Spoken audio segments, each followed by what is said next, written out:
Yeah. It does feel a little bit like getting the perfect attendance award, though. It's like, It does. It does.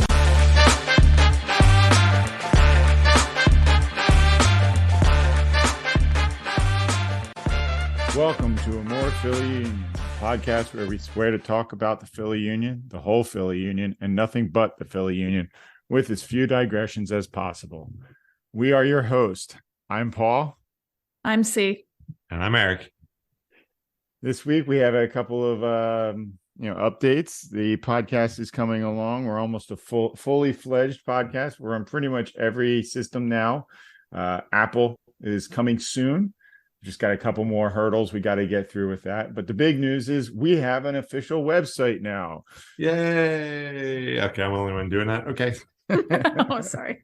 Well, I just said it, so I really can't cheer for myself. But if you visit amorephillyunion.com, you will get to the podcast website. You'll be able to look at all of our current and past podcast episodes. You can download them directly there. You can also listen to them, stream them live. And we are available in all of your regular podcast feeds on everything, like we said, except for right now, Apple Podcasts. So we'll keep you posted when we get that up and running. Since we've got the website up and running now, we've now got our email addresses all up and running. Yeah, dang it. The general address for the podcast, if you'd like to reach out to us, is pod@amorephillyunion.com. You can also feel free to reach out to us individually at E@ and C@ and Paul @ but pod will definitely get it there and will help us know that you're actually listening to us. So feel free to shoot us a message, whatever you'd like to say. Yeah. Well, questions, whatever, we can definitely address things in podcast. So yeah, absolutely. Give us ideas. So throw anything you want our way. Absolutely. And one of these days, maybe an idea for afterwards. I'll add it to the notes. Thanks everybody for listening in, though. Our numbers have been pretty steady. Yeah, it's been a pretty good week, actually. I think our most recent episode 6, has like over half of all of our total traffic just over the most recent episode. So thanks everyone for tuning in. Yeah. And good call, because we've improved since the first one. So oh Lord, yes. So much better. But yes, feel free to tell friends if you know anybody who's into the Union or just wants to listen to some people ramble on about soccer and in Philadelphia. Definitely send them the link to either the website and so they can stream or to the YouTube channel or whatever. Wherever you are listening would be appreciated. As far as Apple TV, this past weekend, I watched it on Apple TV. I just turned on the audio from the local station because I couldn't deal with the Apple announcers. They weren't terrible, but I never realized once again how good JP Telecamera and his rotating cast of color commentators were. Yeah. I don't know who from the Union recruited them and brought in that talent, but they did an amazing job. And I'm not saying that the ones for Apple won't get there, but it's definitely a big drop off. Yeah, it's interesting you say that because World Soccer Talk actually rated Apple's first month or so of coverage. And if you're interested in reading that, it is up on our Twitter, as is some information on how to listen to the local commentators through Apple TV. So check that out. But I'm just curious to see what people think about the coverage. That E and I have had some struggles. Eric and I should say, have had some struggles. But this week, we actually attended the game, so it wasn't as big an issue. But then also the replay worked. So almost. Yeah, it did. I mean, we had no commentary at all. That's okay. Except in Spanish, which unfortunately we don't speak well enough to get that much out of. But didn't really matter since we were there, and the recap was all we really needed this week. But so hopefully on an upward trajectory with that. So we do have 2 games to cover for this week. We have the one from Saturday when Sporting Kansas City came to town, and then we have the one that just wrapped up about 5-10 minutes ago against the first half of the game against Atlas. So talking about Saturday's game, Sporting Kansas City came to town, and the Kansas City had not been doing very well this season. It was interesting in the notes from the game.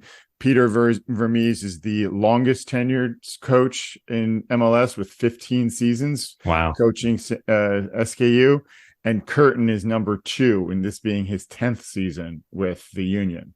Wow. So yeah, it was kind of interesting. The 2 long-term coaches coming in to face each other, and the hope was that Kansas City would be not an easy team to beat. They're never easy to beat. But they only had 2 ties coming into the week with 3 losses, and so it seemed like a good opportunity for the Union to get a win. And not spoilers. We didn't give up a goal, but we didn't score a goal. Yeah. Quick side question: Bruce Arena, isn't he up there with? Not for one team. For one team. Okay, gotcha. That's the distinction. Yeah. Okay, sorry. I just want to. No, I mean, I got to imagine Arena has close to 15 years of. Absolutely, yeah. Because Peter Vermees has been at Kansas City's forever. I mean, obviously, MLS is Dennis Quaid. Yeah.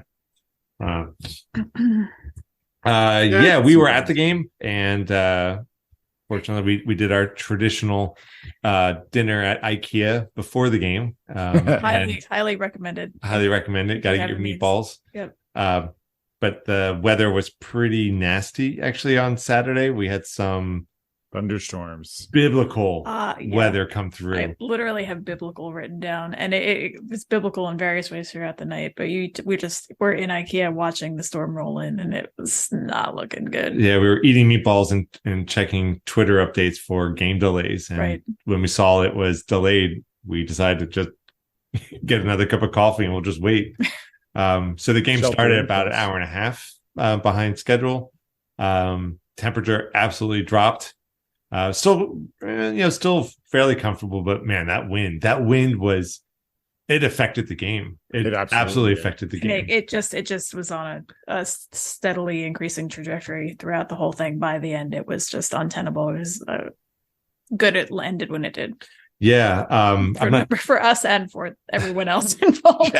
I'm not sure where to put this in the game recap, but you could seriously see players not being able to judge how any sort of long shot would actually go. If you're trying to just send a nice arcing lob down the field to get to your guy running on the wing, this ball would, if the wind was at your back, it would blow like into the Sons of Ben. And then vice versa, you'd try to pass send the ball up the field, and it gets like half the distance and basically falls to the ground vertically almost. And nonsensically, I found myself thinking a few times, is the ball actually going to come down? Because it just seemed like it was staying up. And I know that's impossible, but still. Yeah. I do wonder, because there was another game this weekend. I forget if it was the Seattle game or one of the LA games where they had sustained winds of like 45 miles per hour. And I don't remember which one it was, but I wonder where the winds were worse, because you're right. I mean, there was tornado warnings in Philadelphia, and we did get hail up near where I live, and there definitely usually if there's hail, that probably means there was a tornado. It may not have formed a funnel, but it probably was a tornado who blew through parts of it. Yeah. Yeah, it was crazy. But as for the game, big news. Wagner apparently got injured before the game, so he wasn't able to play. But Blake came back. Yay! Yes, still the only one. Yeah. Go ahead. But I mean, that's huge. I mean, the guy came back in like 3 weeks. As far as a muscle strain of any sort, that's really a fast recovery. Now, he didn't end up taking any goal kicks that I saw, which was smart because they didn't want to have him strain that groin muscle again. but it was good to see Blake back. It just kind of made the whole team and then the crowd just more comfortable. And also having a defender like Jacob Glesnes with his foot, it would almost make sense, even if when Blake is fully healed, still just let Glesnes send the ball down the field. But no, it was great seeing him back in that. And the crowd erupted when he was announced. So definitely, I mean, without question, fan favorite. And definitely a few times during the game, you could hear little pockets of the crowd chanting MVP. Oh, good. They could hear me from home.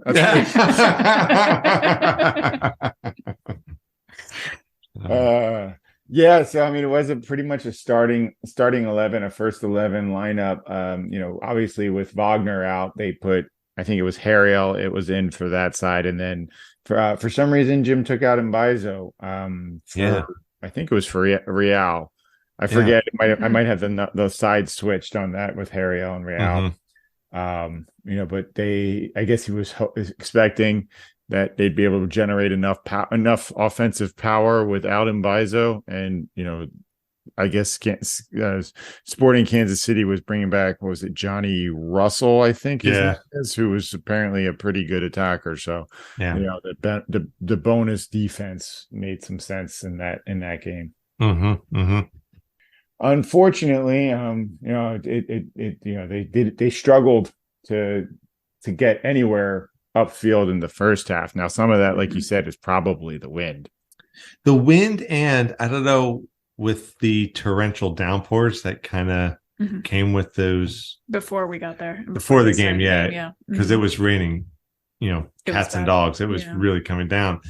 I remember just even saying to Christy, I felt like both teams it felt like they had a hard time calibrating how the balls are going to move over the grass itself, because a lot of times passes came up short and they were intercepted by the other team, or trying to overcompensate, thinking that the ball's going to need a little extra momentum to get further down the field. And maybe with the wind at its back, it went even farther and the player couldn't get to it. It felt like a lot of the passing was just a little off. They couldn't calibrate the level of power they needed on their passes.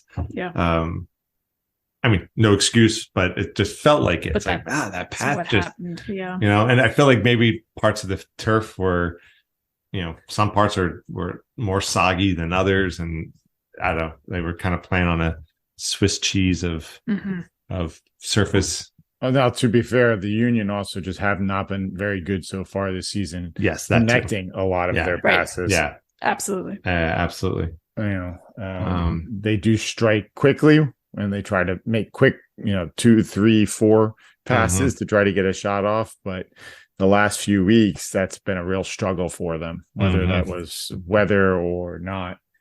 It just seems that they've been having that issue. There was a lot going on in this game. I mean, none of this is denying the fact that they have had, as I saw earlier, a mess start to the season. But, between them not connecting any weather-related oddities, and then I personally felt, in the vein of one of our very dear friends whose father was a FIFA ref. Hey, if you happen to be listening, pal, won't mention his name because I'm not sure if he'd like that, but that the ref was really, really, as our friend would say, inserting himself in the game. His friend's philosophy is, if you notice the ref a lot, then he or she is not doing their job well. And I was really noticing this ref, and not just, it's not one of those things where, they're going to making calls against us, so I'm mad. But it just, I really felt like he was on stage a lot, and I didn't care for it. There was a lot of stops of play, and I don't know, it seemed like overkill to me. It's almost like if they say the art of compromise is that both parties walk away feeling a little angry, but not with reffing, right? And it felt like both teams were getting mad at the ref. And I always find, when that happens, it's like, ooh, I'm not a ref, so it's very possible I don't know what I'm talking about, but it really felt like the tempo of the game was being interrupted by Yes, the refereeing. absolutely. To a certain degree, to a certain degree. I thought so too. And again, not blaming him for the ultimate result, but just don't think it helped. I also would say that Kansas definitely looked to clog things up and make it really difficult for the Union to try to make any sort of forward passes. There were limited opportunities to play back passes. And there was an interesting, I think it was Tannenwald, one of the Philly Union media people that follow them and try to keep the Philly Union coverage happening, posted a quote from Vermees talking about how Union are known quantity. The rest of the league recognizes them as one of the top teams. So whether we're playing at home or we're going somewhere to visit another team, those teams come at us with high intensity. It may not be playoff level intensity, but for a lot of them, they're trying to make a statement by taking it to one of the best teams in the league, even though the Union's current standings don't show that.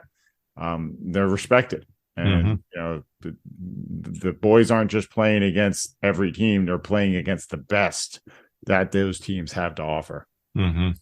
What do you guys think about? I think he also alluded to the playbook kind of being out there. So what do you guys think about that? I mean, do you think we're still playing like we're underdogs in a negative way? Like not in that hungry dog run faster kind of way, but more like, oh, they don't know our secrets, when actually they do. They being the other teams. All of the MLS. I think there is something to that. Like, we have to be more than a one-trick pony. It can't be, soccer tactics are a little bit nebulous because it is such a free-flowing game. Right. You can't really structure it the way you would with American football, or, even to an extent, hockey and basketball, where you have fewer moving parts. You can kind of structure them a little more rigidly.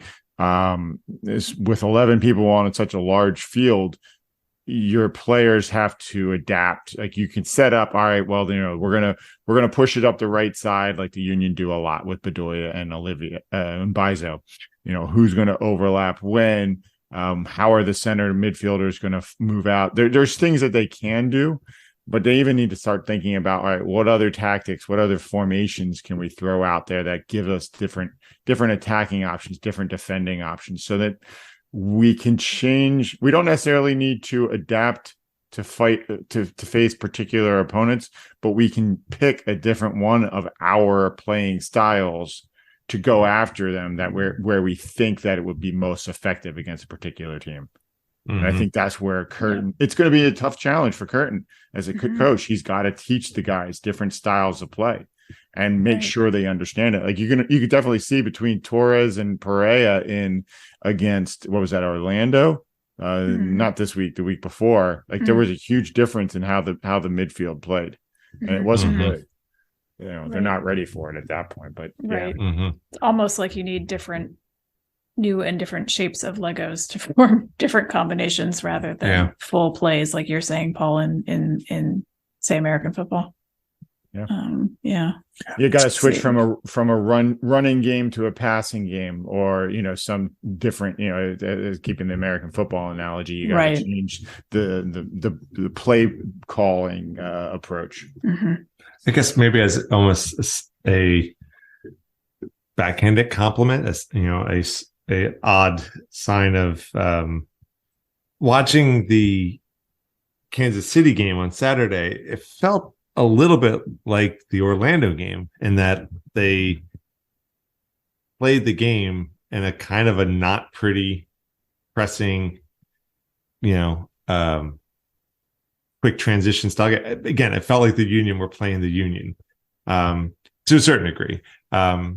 And I think that just dovetails to that comment that basically when teams play us, they know our game book, and they're going to use it against us by playing like us, which kind of, echoes the sentiment, the only people that can actually beat us is ourselves. Right. So it's kind of they're taking that to heart, I guess. But in some of that, it is a kind of a compliment that the way to beat us is to play like us.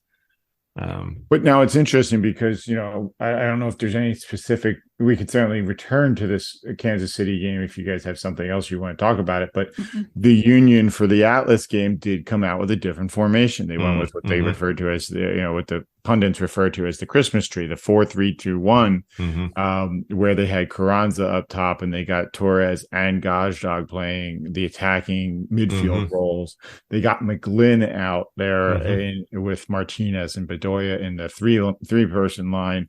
And then they let Elliott rest and put Lowe, started Lowe and Glesnes in center mid or center D. Harriel played for Wagner, and Mbaizo was back on the right side of defense. And then, of course, Blake in net. It was a different style of an attack. I missed the first half of the game. I kind of jumped in about the 50th minute. And at that point, it was I was kind of catching up, and actually it was my son who pointed out, "Hey, how'd they get a red card?" And I didn't realize that they had a red card already. So, the first half. What did you guys think? Yeah, the first half, it was a little give and take. There were a couple times when the Union would kind of muscle through the center of the field. I don't know if the mic picked that up. That was one of our cats destroying something. Two furry bowling balls rolling through our head. Like there were times where the Union could muscle through and kind of fight the way up through the center of the field. But then there were a couple times where Atlas absolutely caught us on the back foot, and they had a breakaway, and through either someone just getting a foot out in time to deflect a shot from going into the goal, or a line ref mercifully ruling it offside. There were a couple nervous making moments in that first half. I will say, Torres, man, I really enjoy watching this guy. He just taking on two defenders, dribbling through people, a lot of just quick footwork. So it's kind of whenever he gets the ball, it feels like the other team just can't afford to give him any space, and they kind of collapse around him. But again, there's no guarantee he's not coming out with the ball.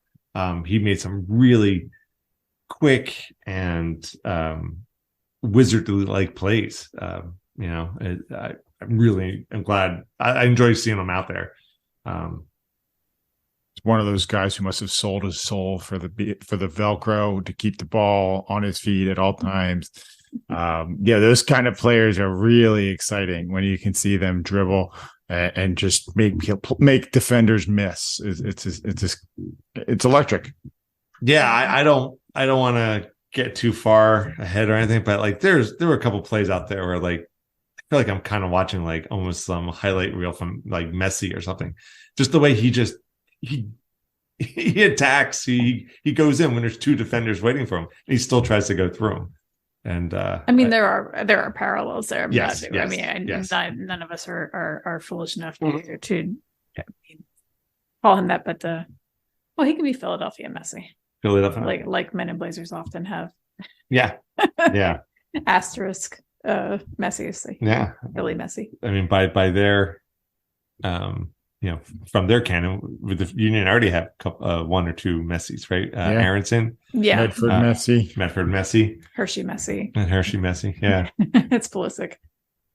But so the red card, you kind of caught me up on that a little bit. It was a denial of goal scoring opportunity, a dog red card against the defender. Yeah, because there was a nice leading pass that Gazal got to, and he was off to the races with the defenders on his heel, and it was just him and the goalie. And there was a bit of a tackle, and he went down just outside the goal box, and the ref really didn't. Maybe waited half a beat, and then red card came out. Wow. Yeah. So one less Atlas player for the second return leg there. Yeah, and I think I heard because we started setting up the recording while the game is still going on, but in the second half, I heard one of the announcers say like they might be down 2 of their starters because I heard of 3 or 3. So 1 red card and the other 2 were yellow card accumulations. Right. So I mean, hopefully that absolutely helps us. And it was interesting because it was definitely a CONCACAF style of game. It was really physical. The Atlas players were definitely giving it to the Union players, but the Union players didn't back down. Yes. The ankle kicks were happening on both sides. Yeah, exactly. You want a street fight? We can have a street fight. You want to play soccer? We can do that too. Yeah. But hey, it ended up towards the 88th minute or 87th minute that the Union did get a PK finally called for them, and after the Atlas players decided to give the referee more than his share of grief, so much so that he had to give a yellow card to one of their players. Gajdog was able to put it away. Yeah.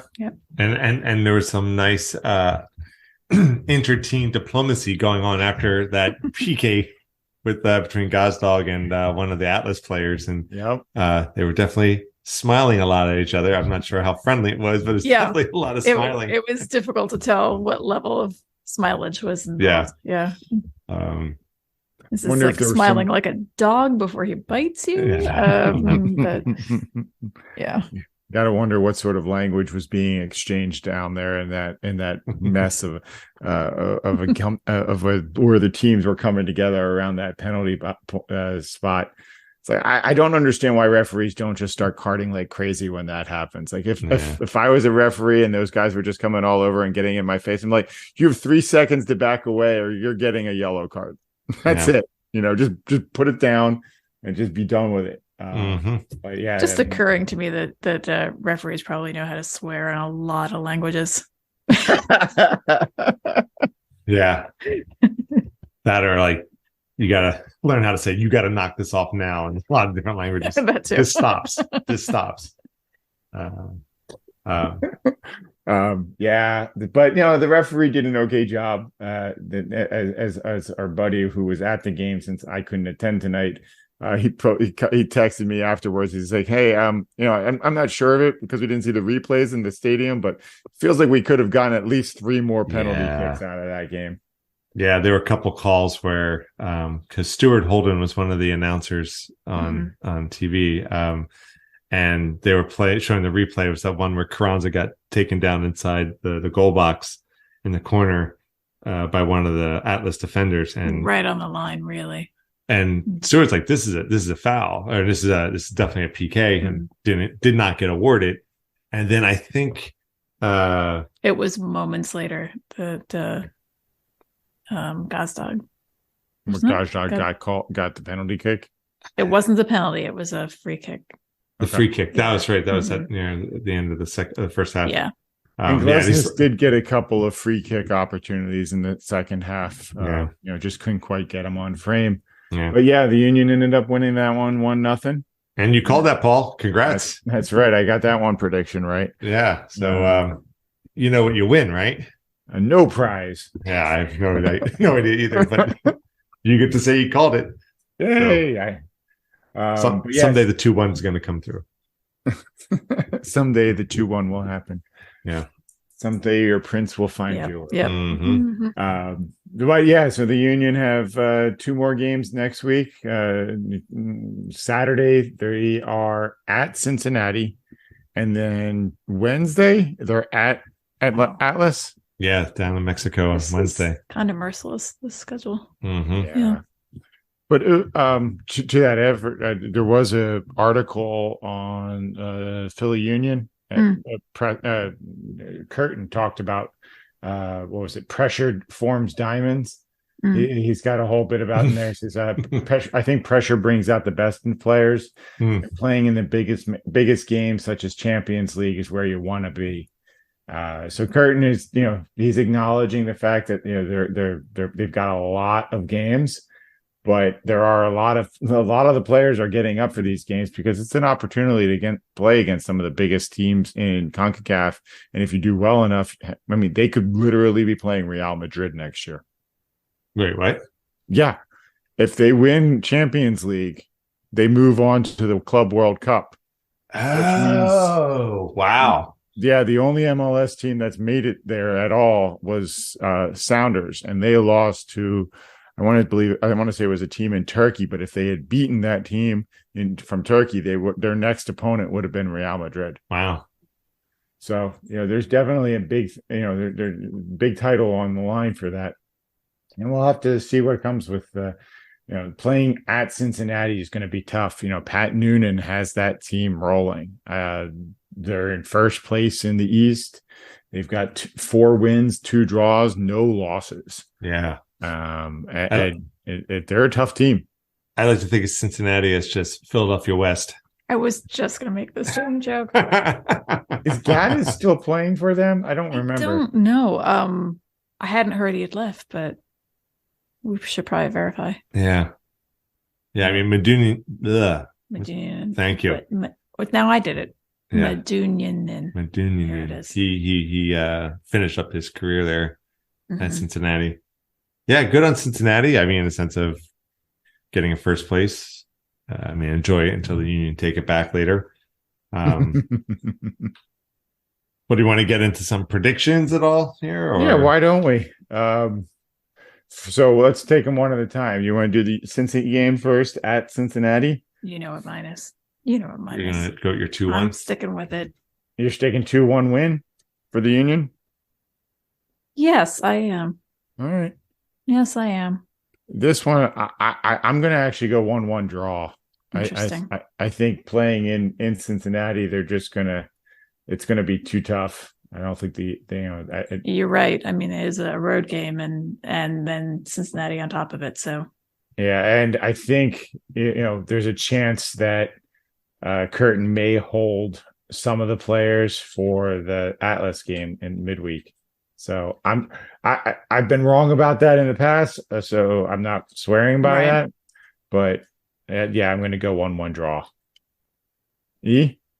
Yeah, the fact that we have this Champions League game coming up next week, I definitely can see Curtin holding back a lot of our usual starters to let them rest. Maybe bring them in later in the game. And I have this dark, creepy feeling coming up. Predict your prediction. You're going to predict it? You want to write it down? Your prediction. Okay. I'll write it down. You're going to write it down and make it official? I know we said this last week. We always pick the Union to win or draw. No one's going to ever pick the Union to lose. But I just have this okay, I got 2 competing things. One, I feel like, man, I don't know. Maybe we got to go get a little low before we can start climbing up again. But there's that karmic wheel, right? We lost our however many game home streak to Orlando. And, maybe it's time for this wheel to turn and put a blemish on Cincinnati's record. So, but let's take the optimistic route here. And I'm going to say 1-0 Union in Cincinnati. Oh, interesting. I was probably going to say that you were giving off the whiff of defeat or yeah. So I thought you were going to say 1-0 loss. Yeah, I think I went farther than that. I went 2-0 loss. I thought that's what you were, because you were looking. What does that say about me? You're looking sad. Yeah, see, I don't know. Especially we don't start our usual starter squad in Cincinnati, but they're really playing well. I'm going to change mine to a 1-1 draw. I feel like that's closer to the truth. So I'm going 1-1. Hey, whatever your heart tells you. Well, whatever your heart. Oh, never mind. All right. So then Atlas. I'm going to go with a 1-1 draw at Atlas. So a 2-1 win in aggregate. Oh boy. I'm going to say 2-2 draw. I feel like it's going to get exciting. I feel like it's going to be a little bit of a slugfest. So, and then kind of like appropriate, like a Rocky movie. If they can make the Union mad, it's going to be blow for blow. This is going to be two giants just slugging it out. So I'm going to say 2-2 hoping for an exciting game. Because if the Union score away, they could Yeah. actually lose 2-1 and still win with the away goal rule. Yeah. Yeah, which was a good thing for tonight too. That we won 1-0 with that red card, hoping for 2-0, but it's better than a 2-1. Yep. Christy? I'm gonna go 1-0 us. 1-0 Union. Yeah, I say us because clearly I'm part of the team. No, but 1-0 Union, and because of, I normally wouldn't do this, but no, because of the purported slump, quote unquote, and the 3 players who we anticipate to be out. True. Actually, true. That's the only reason. Normally I wouldn't, because I would think that them being at home might be a bigger boost, but I'm not sure with those 2 factors they'll overcome that. With that going on, I mean, I could really see Atlas playing for a 1-0 win at home and take it to penalty kicks, which always favor the home team. And we've seen the Union don't want to go to PKs. Why are you bringing that up? Well, I mean, they lost the U.S. Open Cup. They've lost the MLS. No, I Cup. know why you're bringing it up, but you know how scarred I am. MLS Cup. And your son, who can't even watch them anymore. Yeah. That's right. I remember that U.S. Open Cup game, and I remember turning like they were doing the PKs, and it's like, if we lose on this shot, we're just gonna leave, and like whatever. Well, he was little then. Yeah, and then you just grab Nate, like, okay, we'll see you guys. Like Nate's trying to hold back those tears. Yeah. All right. We only had a couple of other topics. I did see that Glesnes got named to the MLS Team of the Week. Good. After the shutout against Kansas City, so that was cool. Yeah. He really put in the work in that game. He really did. Yeah. I can't remember. I mean, I feel like the Union must have had a few people picked for the Team of the Week this season, but it's the first time I think I can remember mentioning it here on the podcast. I think that's probably true. The first time that we've mentioned it. I don't always catch it, to be honest. Yeah. No, that's but true. Hey, good on Glesnes. Yeah, it's good to see him getting recognized. I mean, the guy won the Defender of the Year. I'll admit I'm kind of more partial to Jack Elliott than Jacob Glesnes. Nothing against Glesnes, just I think Elliott plays a more interesting or a more appealing style of defense to me. But that's I just love how Elliott can spray the ball around. Now Glesnes' shot is otherworldly. That's undeniable. Yeah. And then another little piece of trivia that was shared during the Atlas game today was that Martinez apparently has the most yellow cards of any player in the MLS, having 38 of them over the last 4 seasons, including 3 so far this season for the Union. God bless that guy. God bless that guy. Because I think it's like the opposite. Correct me if I'm wrong, right? I think Sebastian Letou, while he was here, I think Sebastian Letou had a total of 3 yellow cards the entire time he played for the Union. Single-digit yellow cards. Yeah, he actually won an award one year for playing so many minutes without getting a yellow card. Yeah. It does feel a little bit like getting the perfect attendance award, though. It's like, it does. Go ahead and get mad once in a while. Well, especially as a defender, occasionally you've got to just get in there and let the other team know that they can't push you around. And now Martinez probably does it a little too much, that's for sure. But he's definitely learning to ride the edge on what the referees will let him get away with. Yeah, I think that's absolutely true. And even just like tonight's Champions League game, just having him out in that midfield, I mean, there's no denying what he brings to the field, So it is, we jokingly are a little frustrated and having fun at him collecting these yellow cards, but it's worth the price having him out there in the field. I mean, he just doesn't stop. He just goes. Really, his whole heart's out there. So for good or for ill. So. And he closes down the other team so fast. Yeah. And in such a way that the rest of the midfield doesn't have to move so much to get where they need to be. It's amazing.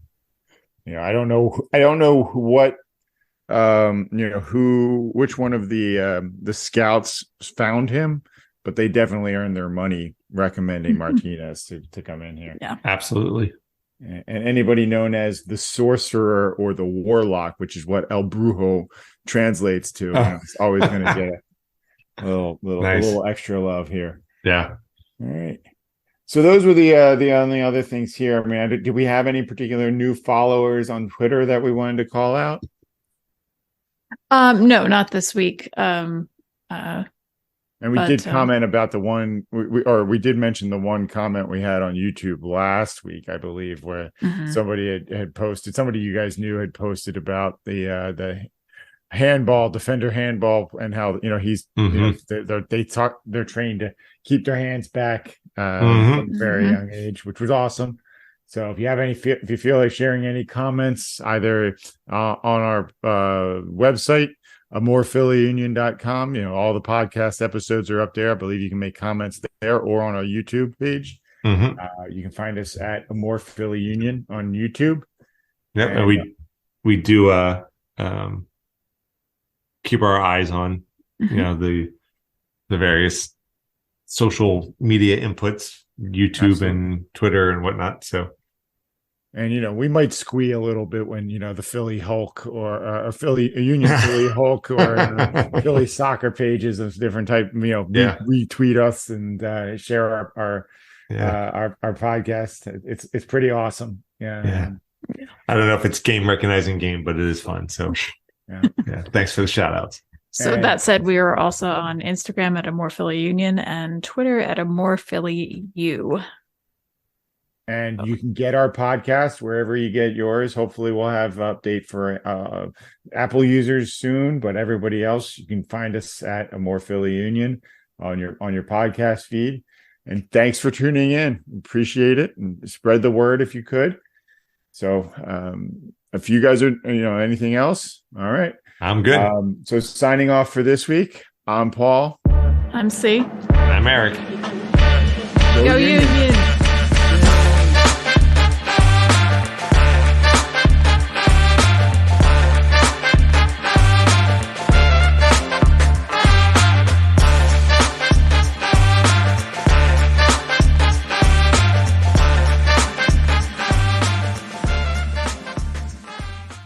It's occurring to me that referees probably know how to swear in a lot of languages.